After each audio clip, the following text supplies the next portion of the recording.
A ceremony is being held in Hiroshima to mark the 80th anniversary of the US dropping the first ever atomic bomb on the Japanese city.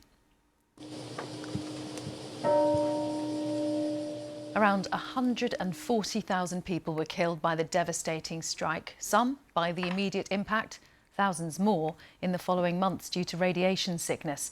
A second atomic bomb was dropped on the city of Nagasaki 3 days later. Well, let's go to our Southeast Asia correspondent, Jonathan Head, who's in Hiroshima. And Jonathan, set the scene for us.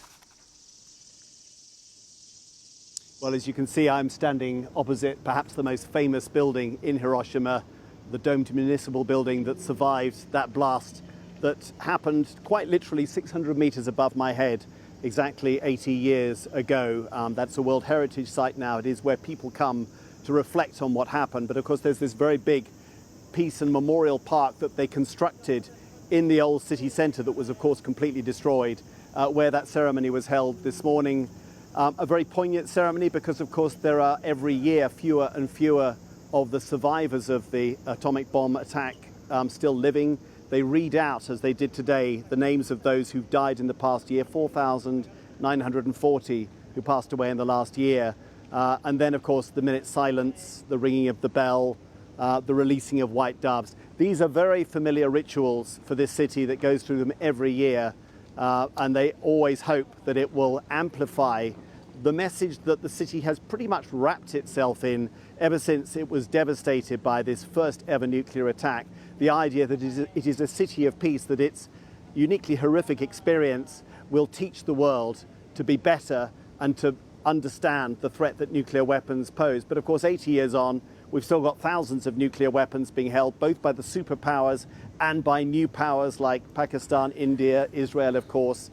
And of course, you know, when we talk about peace, in a world with the war in Ukraine, with Gaza, I think it feels when you're here and you hear those cries coming out, they're very sincere, but as though they're not being heard in a way that perhaps they might have been heard more effectively 10, 20 or 30 years ago.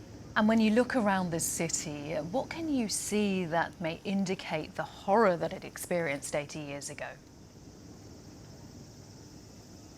Actually, very little, for the obvious reason that there was very little left. But they have preserved the few buildings left standing by that enormous initial blast. And there are lots of small memorials, large memorials. There are art exhibitions, there is peace music. The city is in a state of almost permanent, quite subtle commemoration of what it endured 80 years ago. It is the character of this city. It's why 1 million tourists a year come to reflect on what happened. So although the physical signs of what happened are very few, the spirit, the impact of what happened is something that this city is continuing to live, even all this time after that bomb attack.